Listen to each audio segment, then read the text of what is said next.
Hello everyone in CIS-115, Introduction to Programming and Logic. This is our second lecture on ciphers.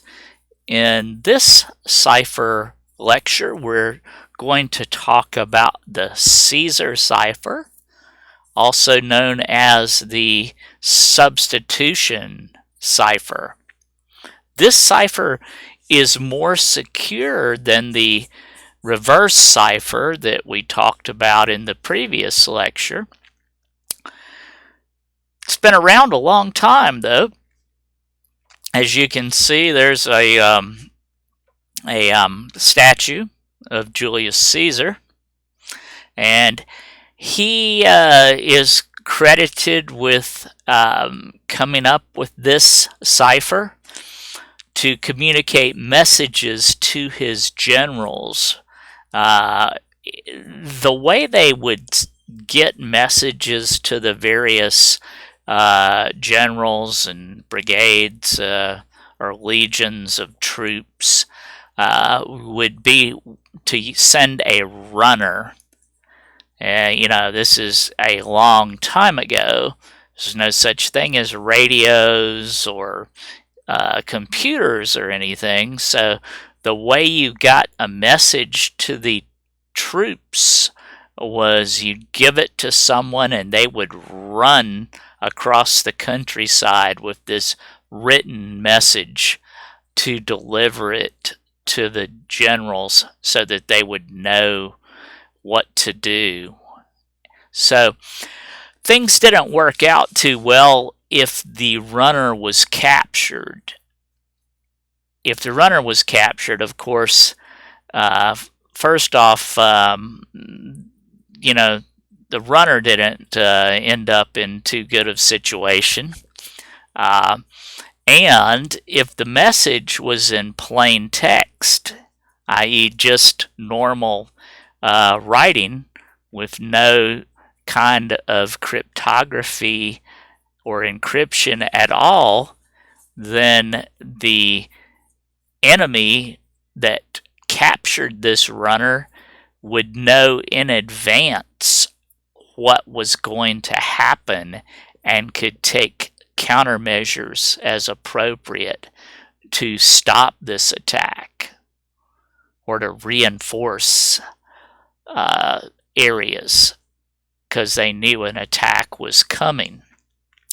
So Julius Caesar decided that rather than sending the message in plain text, he would encrypt it. And you can see here in Wikipedia that Julius Caesar would encrypt it by shifting the letters to the right by 3, so that when you wrote and for the letter A, you would write a D instead. So let's look at how that would work. Here I've got the letters of the alphabet normally. If we were going to implement this Caesar cipher where he's substituting, he's shifting to the left 3, then our first letter underneath the A would be a D, and then an E, and then an F, and G, H, an I, a J, and K, L, M, N, O, P, Q, R, S, T, U, V, W, X, Y, Z. And when we get to Z, we wrap back around, so we would then start A, B, C. And we're done. So we could use that then to encrypt a message. Let's say we wanted to, our plain text, and actually we usually write it as this. Our plain text, let's say that our example that we were using before, attack at dawn, ciphertext. Okay, let's go ahead and change this font right here into something that is monospaced so that everything lines up. If we don't use a monospace font, then it would be hard to keep things straight. Let's see if that lines up.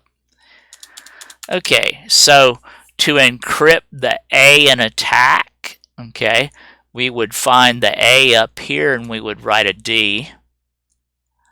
And I need to go ahead and get my font set to Courier New. Okay, so we would write a D. Let's see if I can get this to line up exactly. For the T, we would we'd find the T here and we would write a W. So down here, W. We have another T, so we do a W. We have an A, that would be a D. We have a C here, so we write an F for that. We have a K, so we would write an N. And then another A, so we would write a D for that. We have a T, so we would write a W. And for the D, oops, I got rid of one of my letters somehow. Okay, so for the D, we would write a G. For the A, we would write a D. For the W, we would write a Z. And for the N, we would write a Q. So this is our ciphertext. We just encrypted that message.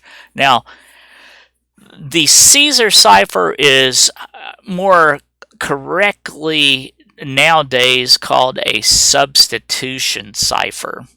And you could see that we are substituting a different letter for each letter in our plain text message. That's why we call it a substitution cipher. Now this has a lot of advantages over our reverse cipher because the letters that are down here, are there any letters in our ciphertext that are in our plain text message? I guess there's a D, so we have a D, and I think that's all. There's only one letter that was in our plain text message that's in our ciphertext. So if you think about this as far as how many different combinations of things they would have to try in order to break this code or this encryption that we've come up with. There are 26 letters in the alphabet. So there are 26 possibilities for each letter in our ciphertext. So in this one, I don't know how many letters are there. Let's see, 1, 2, 3, 4, 5, 6, 7, 8, 9, 10, 11, 12. So there's 26 to the 12th power. That's the way we do it in Python, right? 2 asterisks. So 26 to the 12th power, that's a pretty big number. How many combinations of letters you'd have to try for each thing. So what does that come out to exactly? 26 to the 12th power. X to the Y here, right here.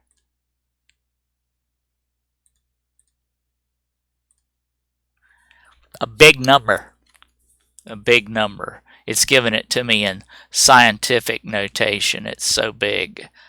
Let's see if basic mode. It won't tell me that in basic mode. It's still giving it to me in scientific mode.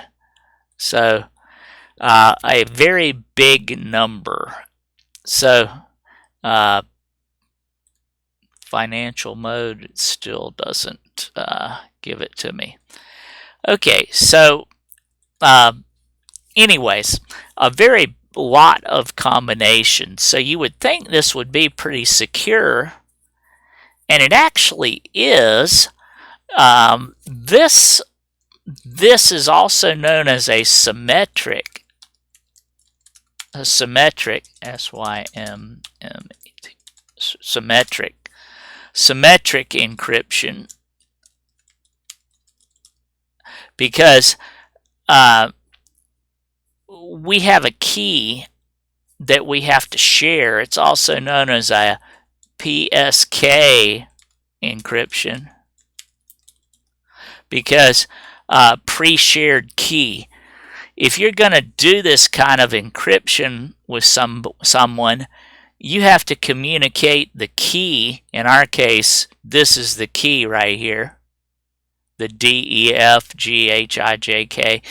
You have to communicate this key that I've got highlighted in advance for the person to be able to decrypt the message, right?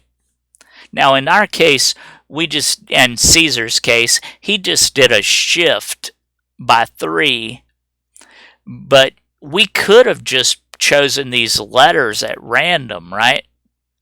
We could have used some kind of random combination of letters.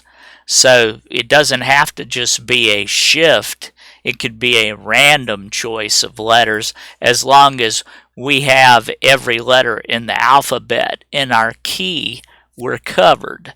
But you have to share this with somebody in advance.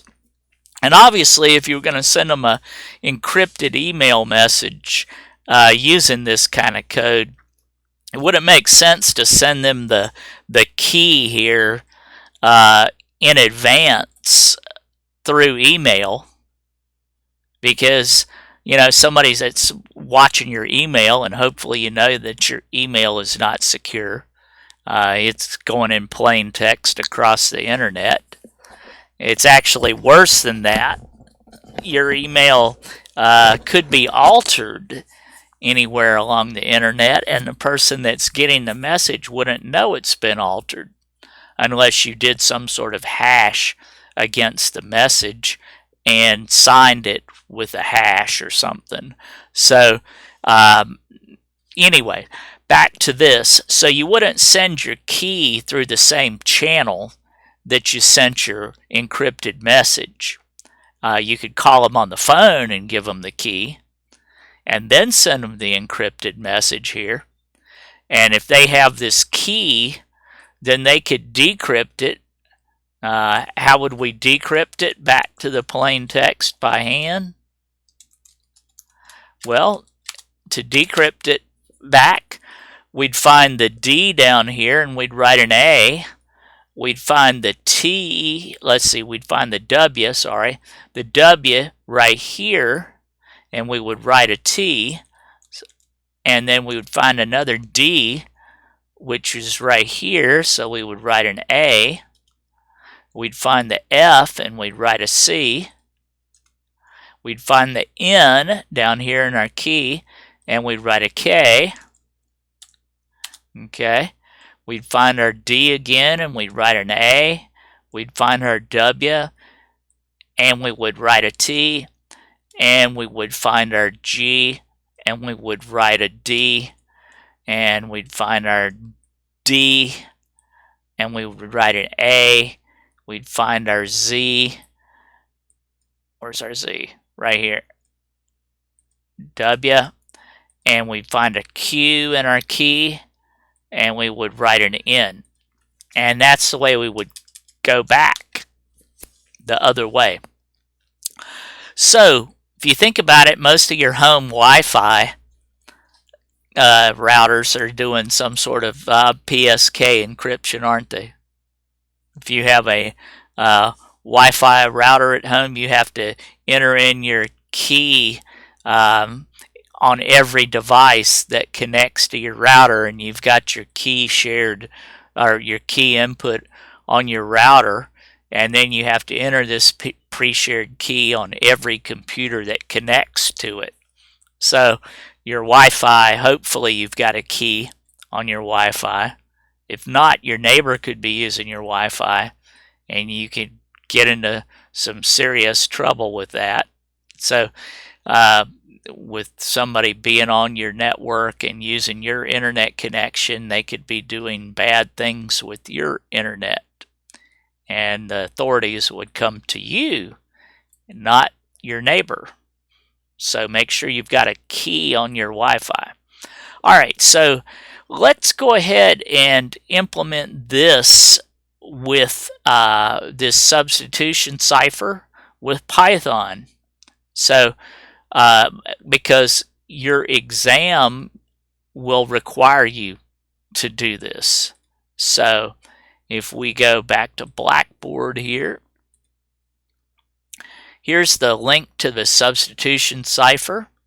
And again, this is taken as Creative Commons, free code from Hacking Secret Ciphers with Python. So we did this simple substitution cipher with our OpenOffice Writer program that I was using instead of Pencil. Here they're showing you, he's using a scrambled key here, isn't he? There's nothing that's shifted about this. This is randomization of the letters in the alphabet. So this is more secure than our just shifted by 3 code. So here's the code to do this. You can just right click it and save the link, and I can save it to my flash drive into the module 5 encryption, and this is simple substitution cipher. And so you will have to take this code and use it to encrypt or decrypt a message. So let's do what we did with OpenOffice right here with the attack at dawn plain text message. Let's do that with the program. Okay, see if we can get it to work with the program. So I'm going to go open that up right here. Here's what I downloaded. Okay, now you'll notice that this has an alt my message and a my message. Okay, and it's got a key right here. That's our key. So we need to make sure that we set this up so that it works correctly. Okay, so if we wanted to use the key that we had right here, this is our key. Okay, I'm going to see if I can copy that to the clipboard and actually paste it in here where it's got the key. Okay, it looks like my paste did not go too well, so I'll have to type it out by hand. Okay, so our first letter was D, so we're going to make our key.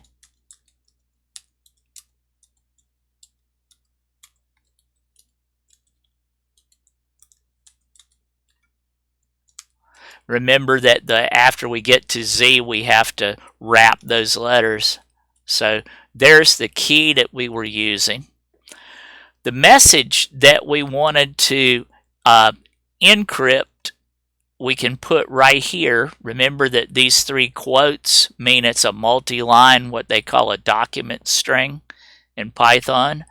So I can, shorten that up a little bit and put my message here, attack at dawn. Let's see if that paste works a little better. Okay, so there's my message right there, attack at dawn. And my mode, you notice it says set to encrypt or decrypt. Well, if we wanted to encrypt that message, okay, I just set my mode to encrypt. Now this is going through, and what it's doing is it's going through each letter in your message right here, and it's looking that letter up just like we did by hand. It's looking that letter up in our key, and it's building that decrypted message. So if you look through here, it says right here where it's talking about translate message, this function is actually taking the key in, it's taking the message in, and it's taking the mode in as parameters. And so here's a loop where it loops through every letter in the message and does its decryption or encryption. So we've set this up now. Remember, on your exam you will have to do this. So I put attack at dawn in my message. I set my key and I set my mode to encrypt. Okay, and so when I run this, there's what it gave me right there. The encrypted message is this. If I copy that, let's see if I can copy it and go back over here. And here's the ciphertext that we came up with doing it by hand. And this is from the program. I'll just do from PRG. And then let me try to paste it. Did we get the same thing using the program? We did. Okay. So let's go back and see if we can take this ciphertext, the encrypted message, and decrypt it back into the plain text. So let's go the other direction.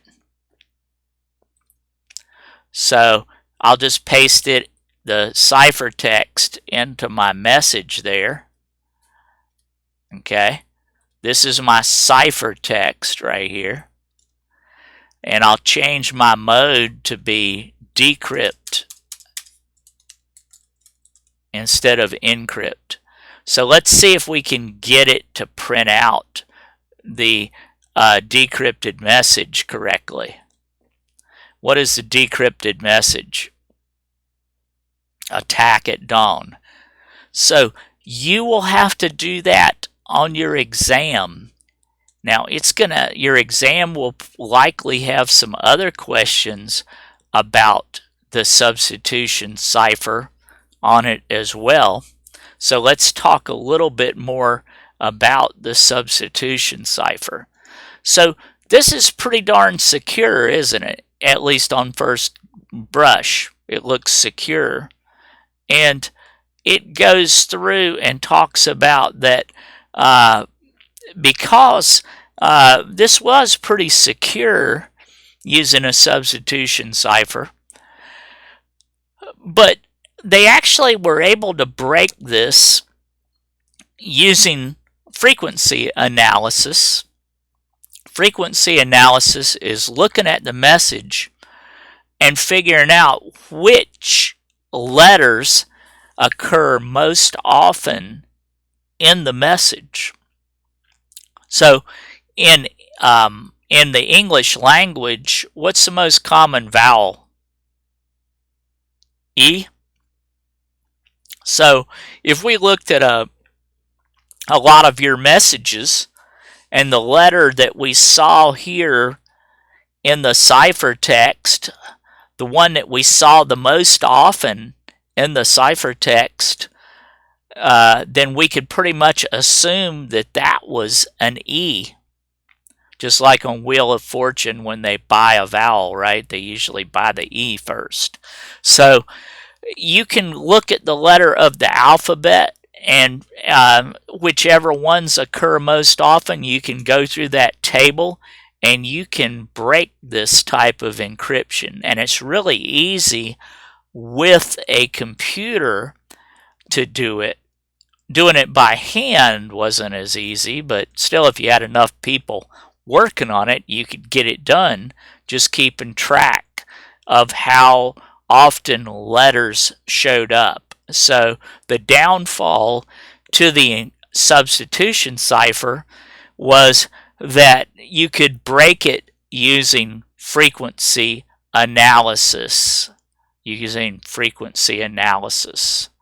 So the next cipher that we talk about in the next video will be a really secure cipher that was developed in the 1500s, so they say, although I believe that the Arab scholars actually had come up with this cipher way before the 1500s. So, and this cipher that's coming up will be a very secure cipher. Again, substitution cipher, because it uses a pre-shared key, is what we call symmetric encryption, and so you have to share that key in advance. All right, that's our lecture on the substitution cipher. Good luck.